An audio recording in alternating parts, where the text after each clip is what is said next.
ಏನಾಯ್ತು? ಏನಿಲ್ಲ ಭೂಮಿಕಾ, ಕೆಲವೊಂದ್ಸತಿ ನಮ್ದು ಅಂತ ಇರೋದನ್ನ ಬಿಟ್ಕೊಡೋದ್ರಿಂದಾನೇ ಮನಸ್ಸು ಹಗುರ ಅಂತ ಅನ್ಸುತ್ತೆ. ಅದು ಅಲ್ಲದೆ ನೀವೇ ಹೇಳಿದ್ರಲ್ಲ, ನೀವೇನಾದರೂ ಮಾಡಿ ಅದಕ್ಕೆ ನನ್ನ ಸಪೋರ್ಟ್ ಇದೆ ಅಂತ. ಆ ಧೈರ್ಯದ ಮೇಲೆ ನಾನು ಆ ಡಿಸಿಷನ್ ತಗೊಂಡೆ. ಆದರೂ ನಿಮ್ಗೊಂದು ಮಾತು ಹೇಳಲಿಲ್ಲ, ನಿಮ್ಮ ಪರ್ಮಿಷನ್ ಕೇಳಲಿಲ್ಲ ಅಂತ ಯಾಕೋ ಒಂಥರ ಮನಸ್ಸಿಗೆ ಕಿರಿಕಿರಿ ಅನ್ನಿಸ್ತಾ ಇತ್ತು. ಸೊ ಅಲ್ಲ, ಯಾಕೆ ಮನ್ಸಿಗೆ ಕಿರಿಕಿರಿ? ಅದರಲ್ಲೂ ನನ್ನ ಪರ್ಮಿಷನ್ ತಗೊಳ್ಳೋ ಅವಶ್ಯಕತೆ ಏನಿದೆ? ನೋಡಿ ಗೌತಮ್ರೆ, ಒಂದ್ ಹೇಳಿ, ಈ ಕೆಲಸ ಮಾಡಿದ್ರಿಂದ ನಿಮ್ಗೆ ಸಮಾಧಾನ ಸಿಗ್ತಾ? ತೃಪ್ತಿ ಕೊಡ್ತಾ? ಖುಷಿ ಕೊಡ್ತಾ? ಇದನ್ನ ಕೇಳಿ ನನ್ಗೆ ಇನ್ನಷ್ಟು ಖುಷಿ ಆಯ್ತು. ಇದಕ್ಕಿಂತ ಹೆಚ್ಚಿನೇನ್ ಬೇಕು ಹೇಳಿ? ನೋಡಿ ಗೌತಮ್ರೆ, ನಮಗೋಸ್ಕರ ಅಂತ ಒಂದಿಷ್ಟು ಕೂಡಿಡ್ಬೇಕು, ಆದ್ರೆ ಅದು ಅತಿ ಆಗ್ಬಾರ್ದು. ಕೊಡೋದ್ರಲ್ಲಿರೋ ಸುಖ ಕೂಡಿಡೋದ್ರಲ್ಲಿ ಇರಲ್ಲ. ಕರೆಕ್ಟ್ ಅಲ್ವಾ ನಾನು ಹೇಳ್ತಿರೋದು? 100%. ಭೂಮಿಕಾ, ನನಗೆ ನಾನು ಕೊಟ್ಟಿದ್ದಕ್ಕಿಂತ ನನ್ನ ಜೊತೆ ನೀವಿದ್ದೀರಲ್ಲ, ಅದು ಬಹಳ ದೊಡ್ಡದು.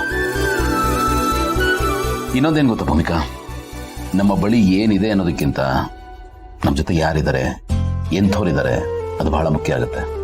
ಆ ವಿಷಯದಲ್ಲಿ ನಾನು ಶ್ರೀಮಂತ, ಬರೀ ಶ್ರೀಮಂತ ಅಲ್ಲ, ಬಹಳ ದೊಡ್ಡ ಶ್ರೀಮಂತ. ನಾನು ನಿಮ್ಗಿಂತ ದೊಡ್ಡ ಶ್ರೀಮಂತೆ. ಯಾಕಂದ್ರೆ ನೀವು ನನ್ನ ಜೊತೆ ಇದೆ.